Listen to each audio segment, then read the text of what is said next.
እንዴት ናችሁ? እኛ በጣም ደህና ነን። ዛሬም እንደ ሁል ጊዜው ቆንጆ ፕሮግራሞችን ይዘንላችሁ ቀርበናል። አዎ ልጆቼ፣ በዛሬው ፕሮግራማችን አሃ ድራማ፣ አባ ጸጌ ከልጆች ጋር የሚያደርጉት ቆይታ፣ ሊሊያና የምትሰራው ክራፍት ይኖረናል። ልጆች ከኛ ጋር ቆንጆ ቆይታ ይኖራችኋል ብለን ተስፋ እናደርጋለን። በትክክል ብለሻል ቬሮኒካ።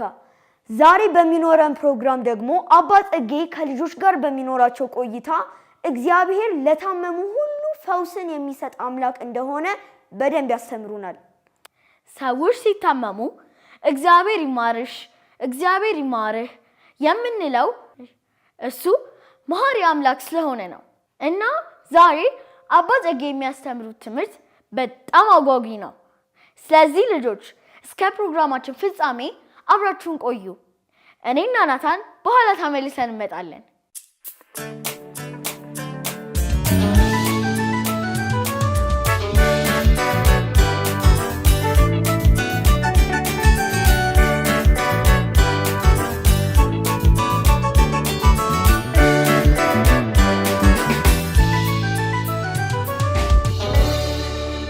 ልጆች ደህና ናችሁ?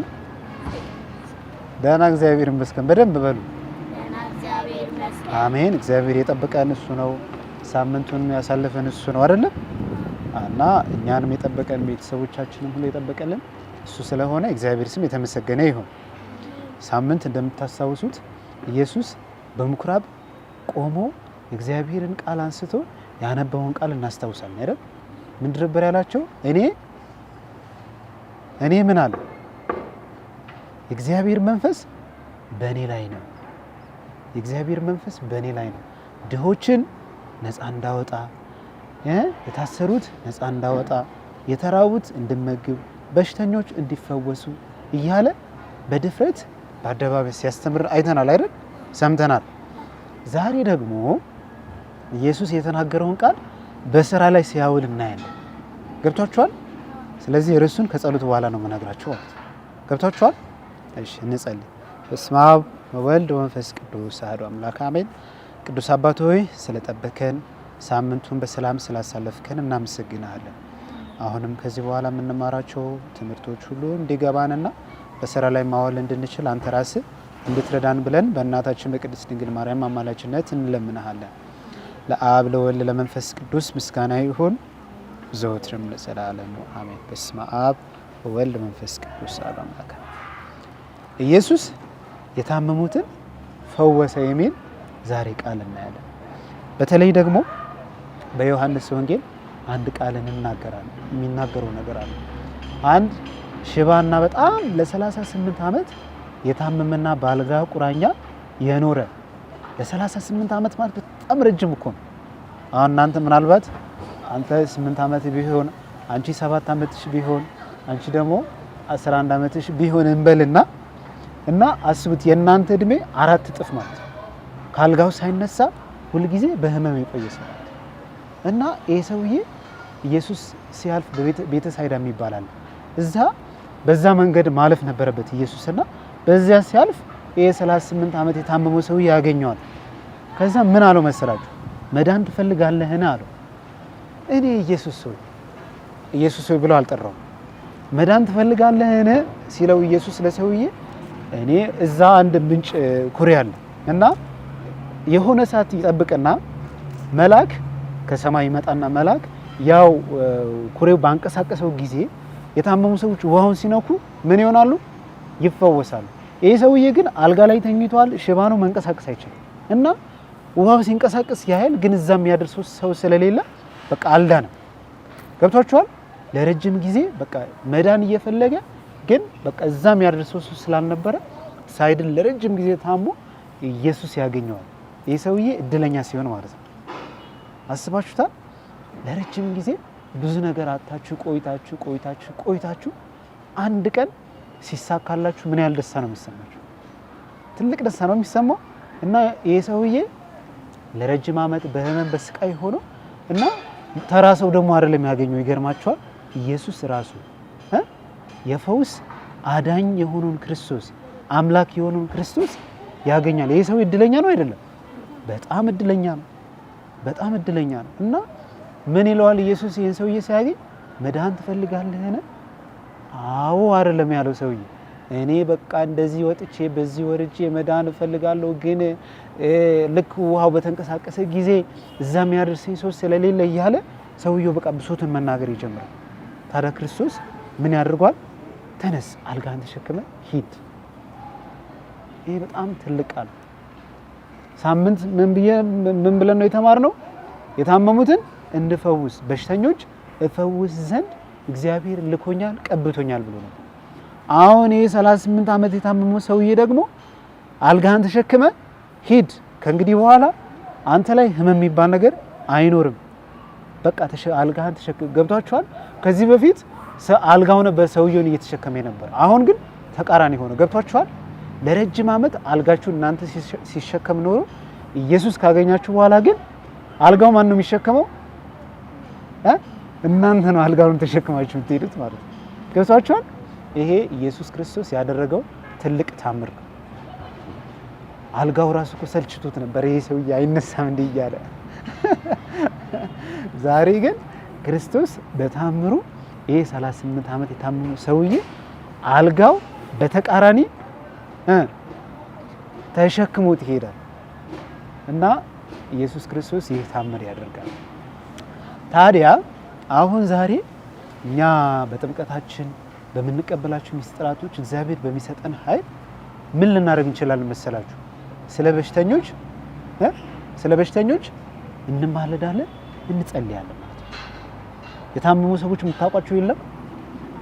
ቤት ምናልባት አያቶች፣ ቅድመ አያቶች ምናምን ካሏችሁ ዘመድ ምናምን የታመሙ ሰዎች የምታውቋቸው የሉም? የትምህርት ቤት ጓደኞቻችሁ የታመሙ ሰው የሚያውቁ አሉ። እና ስለ ታመሙ ሰዎች እንድንጸልይ ዛሬ ኢየሱስ አደራ ይላል። መፈወስ የሚችለው ማን ነው? ራሱ ክርስቶስ ነው። እኛ ግን እንዲፈውሳቸው ግን ስለታመሙ ሰዎች ዘወትር እንድንጸልይ ግን አደራ እንባላለን። ገብቷችኋል? እኔና እናንተ ዛሬ ልናደርግ የምንጋበዘው ነገር ክርስቶስ የሚጋብዘው ነገር ምንድነው? ስለታመሙ ሰዎች ምን አድርጉ? ጸልዩ። መፈወስ የሚችለው ማን ነው? ክርስቶስ ራሱ ኢየሱስ ራሱ ነው።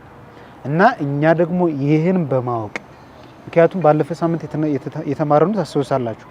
መፈወስ ማዳን እንድችል አምላክ ቀብቶኛል፣ እግዚአብሔር መንፈስ በእኔ ላይ ነው ብሎ ተናግሮ ነበር።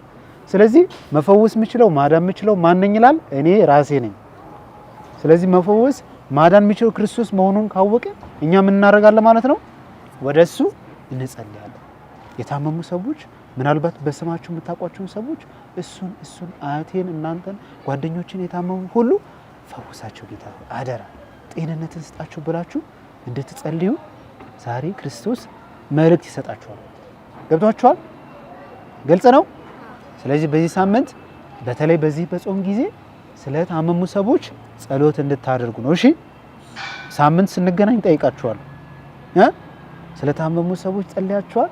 ስንት ጊዜ ጸልያችኋል ብዬ ጠይቃችኋል። እሺ፣ ዋናው ግን እኔ እንዳውቅ የምፈልገው ስለታመሙ ሰዎች እንደጸልያችሁ ማወቅ ነው እንጂ ለምን ያህል ሰዎች እንደጸልያችሁ አይደለም። እሺ፣ ትልቁ አደራ ክርስቶስም የሚናገረን ስለታመሙ ሰዎች እንድንጸልይ። እሺ፣ እንዳትረሱ። እግዚአብሔር የሰማነውን በልቦናችን ያሳደረልን። ለአብ ለወልድ ለመንፈስ ቅዱስ ምስጋና ይሁን። በስመ አብ ወወልድ መንፈስ ቅዱስ አሐዱ አምላክ አሜን። በሰላም ሂዱ።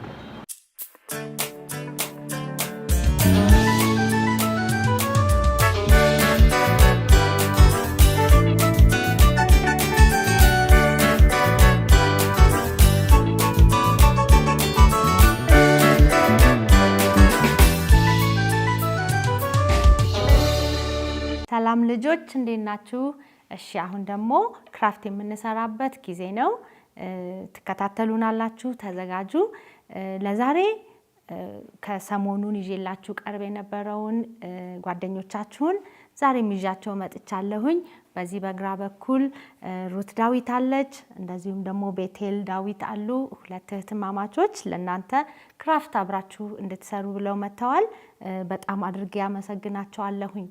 ለዛሬ ይዘንላችሁ የመጣነው ልጆች ያው እንደሚታወቀው ይህ እሁድ የሚከበረው ደብረ ዘይት የሚባለው ጌታችን ኢየሱስ ክርስቶስ ደግሞ ዳግመኛ ወደዚህ ወደ ምድር የሚመጣበትን ሁኔታ ለሐዋርያቶቹ ያስረዳበትን ጊዜ የምናስብበት ነው ማለት ነው።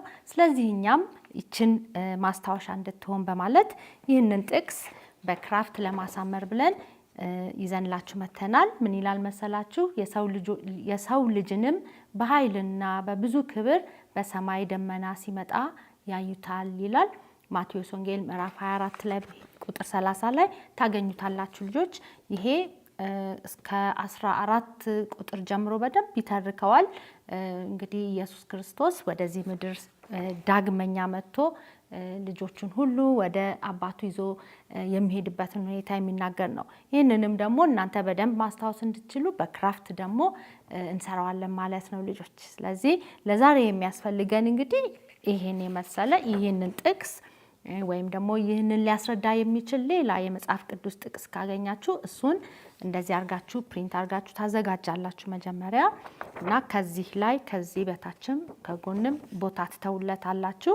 አንድ ይሄ ያስፈልጋል። ከዛም በኋላም ያስፈልጋችሁ የመረጣችሁት አይነት ቅጠል። ለዛሬ እኛ ይሄንን መርጠናል ማለት ነው። ቅጠል ያስፈልጋችኋል። ቅጠሎቹ ማስጌጫችን ናቸው። እንደዚሁም ደግሞ ቀለም ነው ማለት ነው። ወረቀት ላይ ሊቀባ የሚችል ማንኛውም አይነት የስዕል ቀለም ይሆናችኋል። ከዛም ለመቀባት ደግሞ እጅም ልትጠቀሙ ትችላላችሁ፣ ስፖንጅም እንደዚሁም እንደኛ ደግሞ ብሩሽ ልትጠቀሙ ትችላላችሁ ማለት ነው። እንግዲህ ስራችንን እንጀምራለን ልጆች። እሺ በመጀመሪያ ረዘም ያለችዋን ቅጠል እናነሳና እሷን በፊት ለፊት በኩል አረንጓዴውን ከለራት ቀለማችንን እንቀባለን ማለት ነው።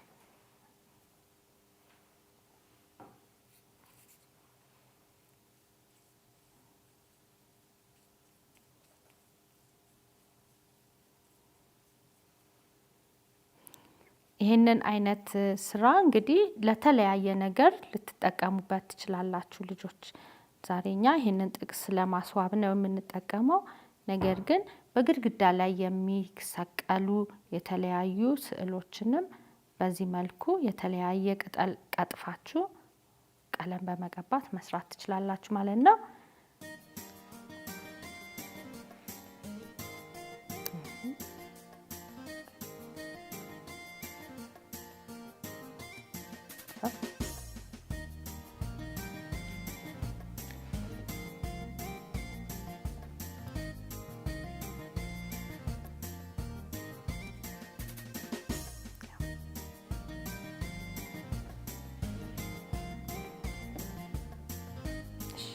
እንደዚህ አድርገን ከቀባን በኋላ ቀስ ብለን እጃችን እንዳይነካ አድርገን በፈለግነው አቅጣጫ እንደዚህ አድርገን ወረቀታችን ላይ ታትሞ እንዲወጣ ማለት ነው። በእጃችን ነካ ነካ እያደረግን እንለጥፈዋለን ቅጠል።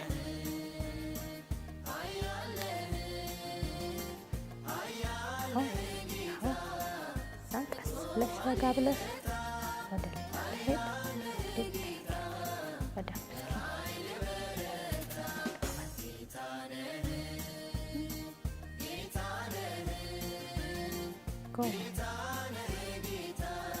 እስቲ አሁን እናንሳና እንየው። አንቺ ቀስ ብለሽ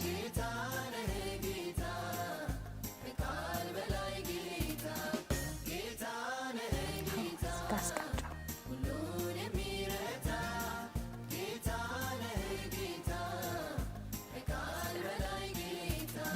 ትንሽ መጨመር ይኖርብሻል። ሌላ ቀቢና ደግሞ እዚች ጋር እናደርጋለን ማለት ነው።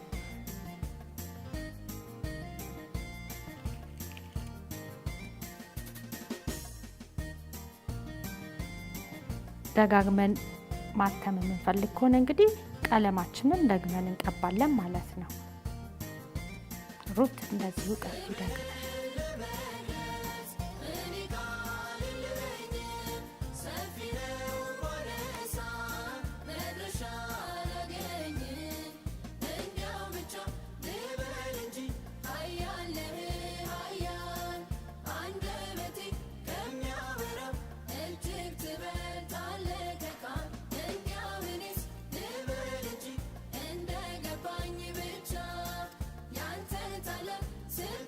ሶስተኛ እንደገና እዚህ ጋር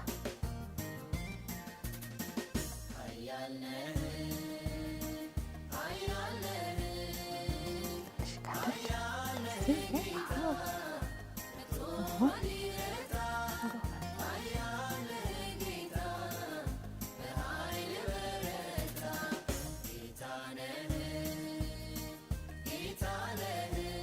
ጫን ትንሽ አርጊና ከመላጥሽ በፊት እሺ ልጆች እንደ ወረቀታችሁ ስፋት እንግዲህ የምታትሙትን ቅጠል ተወስናላችሁ መጠን ማለት ነው።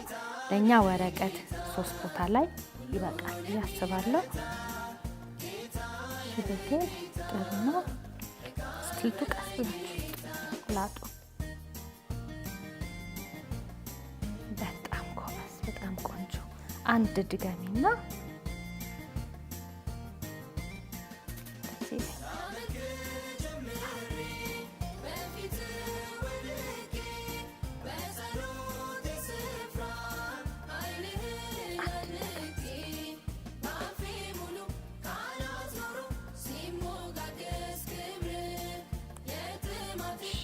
በቀጣይ ደግሞ እንደዚሁ ብሩሻችሁን ታጸዱና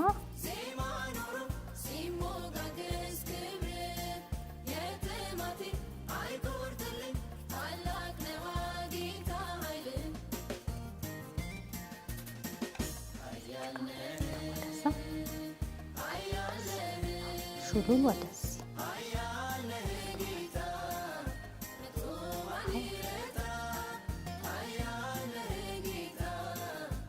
ሁለተኛውን ቅጠላችንን ደግሞ እንቀባለን ማለት ነው። ጨርሱና ተቆይ።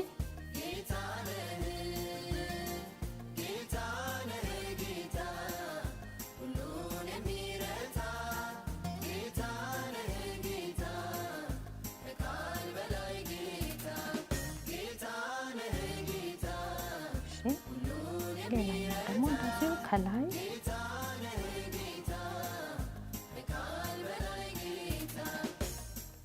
በደንብ ንጹህ እስኪሆን ድረስ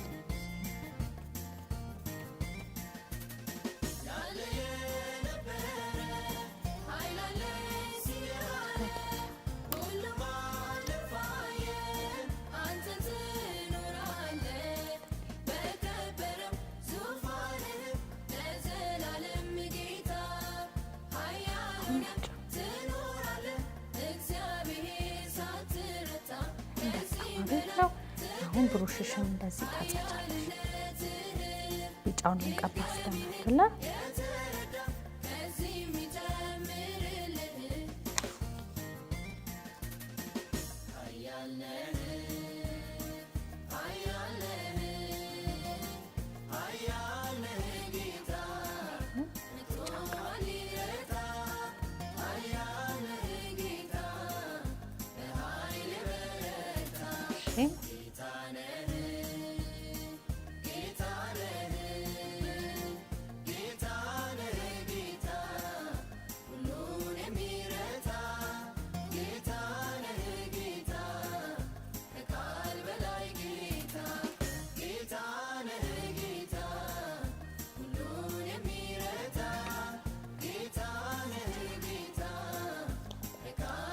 ትንሽ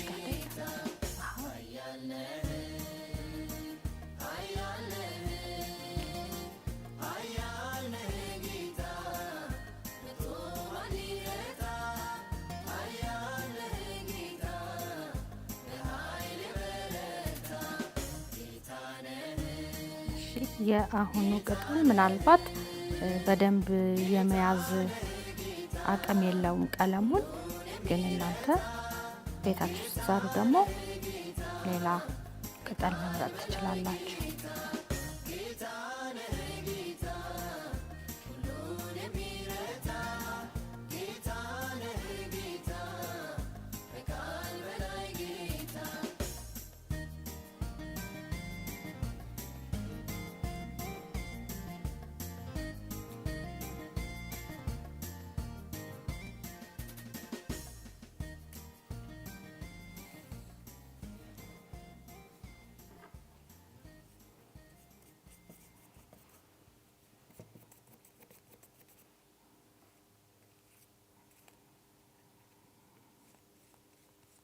አረንጓዴው በጥሩ ሁኔታ ፕሪንት እየሆነልን ስለሆነ ቆንጆ ስለሆነ ስለሚያምር አንድ መድገም እንችላለን ከጎን ጋር ማለት ነው ስትጨርሱ ቢጫውን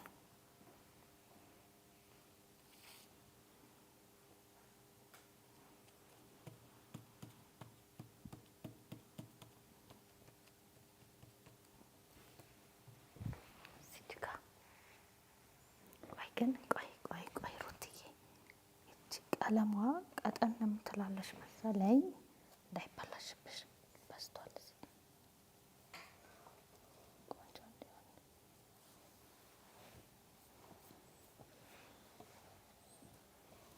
እሺ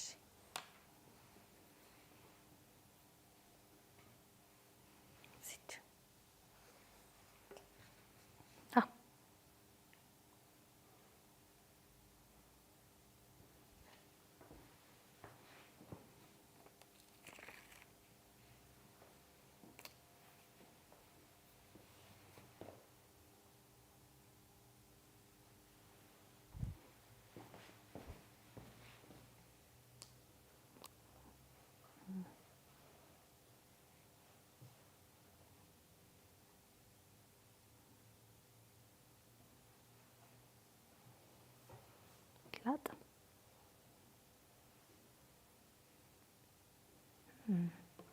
አልባት እስቲ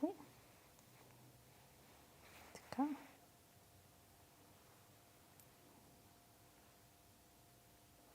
ተላ አሁን ቆንጆ ነው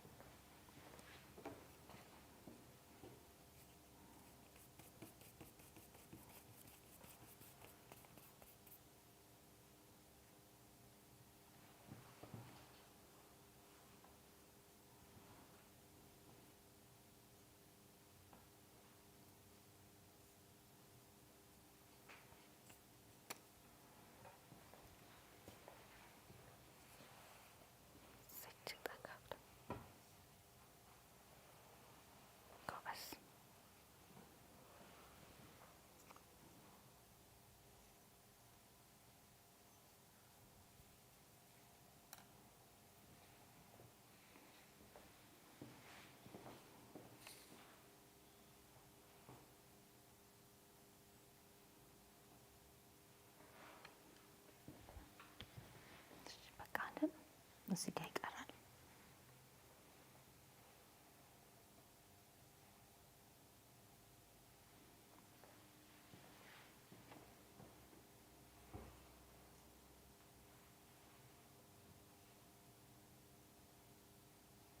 ጎበዝ እሺ ቤቴል አለቃ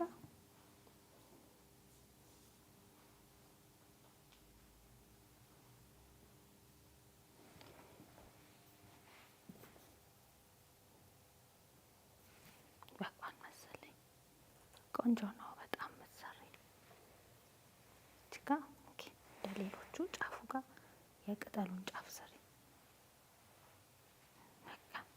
እሺ እንግዲህ ልጆች ለዛሬ የሰራንላችሁ ይሄን ይመስል ነበረ አንድ ላይ ሁላችንም እናሳያችኋለን ያው ልጆች እንደዚህ አድርጋችሁ እንግዲህ ቅጠል በመጠቀም ቀለም በመጠቀም ስዕል መስራት ትችላላችሁ ማለት ነው ወይም ፕሪንት ማድረግ ትችላላችሁ የአበባ ቅጠሎችንም አበባውን ራሱንም እንደዚህ ማድረግ ይቻላል ቅጠል ብቻ አይደለም ማለት ነው እንግዲህ ለዛሬ ይሄንን ይመስላል ልጆች ስለተከታተላችሁን እጅግ አድርገን እናመሰግናችኋለን በቀጣይ ሳምንት በሌላ እስክንገናኝ ድረስ ደህና ቆዩን እንሰናበት ልጆችን አንድ ላይ ቻው ቻው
ውድ ጓደኞቼ እንደምን አላችሁ?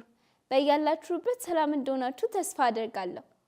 እኔ ፍቅር አቤ እንደተለመደው በሰላም ካቶሊክ ቴሌቪዥን በሚዘጋጅ የልጆች ፕሮግራም መንፈሳዊ ታሪክ ይዤላችሁ መጥቻለሁ። በጥሞና አዳምጡኝ እሺ ልጆች። የዚህ ያለንበት የአብይ ጾም እሁድ ደግሞ ምን ተብሎ ይጠራል መሰላችሁ? ደብረ ዘይት ይባላል። ይኸውም ጌታችን ኢየሱስ ክርስቶስ ለደቀ መዛሙርቱ በደብረ ዘይት ተራራ ላይ ሆኖ ስለ ዳግም መምጣቱ ያስተማረበት የሚወሳበት ሳምንት ነው። ልጆች ይኸውላችሁ ይህ ታሪክ የት ይገኛል መሰላችሁ? በማቴዎስ ወንጌል ምዕራፍ 24 ከቁጥር 3 እስከ መጨረሻው ላይ ታገኙታላችሁ። እስቲ ዛሬ እኔም በትረኬ ስለ ጌታችን በድጋሚ ወደ ምድር መምጣት ልንገራችሁ። በነገራችን ላይ ለምን ዳግም መምጣት ተባለ? አው አስቀድሞ ጌታችን ከእመቤታችን ማርያም ተወልዶ እኛን ለማዳን ወደዚህ ምድር መጥቷል። በድጋሚ ደግሞ የእርሱ የሆኑትን ሁሉ ወደ ዘላለማዊ ሕይወት ሊወስደን ድጋሚ ወደዚህ ምድር ይመጣል ማለት ነው። እና ልጆች የእግዚአብሔር ቃል ምን ይላል መሰላችሁ? ዳግም ሲመጣ በኃይልና በብዙ ክብር ጌታችን እንደሚገለጽ ነው እንጂ መጀመሪያ እኛን ለማዳን ሲመጣ ክብሩን ሁሉ ትቶ በበረት ዝቅ ባለ ስፍራ እንደተገለጠው አይደለም ማለት ነው። ልጆችዬ ጌታ ኢየሱስ ታዲያ ለሁለተኛ ጊዜ ሲመጣ ምን እንደሚሆን ታውቃላችሁ? አው እግዚአብሔርን በመታዘዝ የኖሩትን በመልካም ተግባራቸው ያገለገሉ የኢየሱስ ክርስቶስ አማካኝነት የሰጠንን ዘላለማዊ ሕይወት በማሰብ በመናፈቅ ሁልጊዜ እናመስግነው። ደግሞም ጌታችን ኢየሱስ ሊወስደን ዳግም ስለሚመጣው ሁልጊዜ ደስ ይበለን። እሺ አድማጭና ተመልካች ልጆችዬ ለዛሬ ይዤላችሁ የመጣሁት ትረካ ይህን ይመስል ነበር። በትዕግስት ስለተከታተላችሁ በጣም አመሰግናለሁ። ደግሞ በሚቀጥለው ሳምንት በሌላ ትረካ እስከምንገናኝ መልካም ሳምንት ይሁንላችሁ።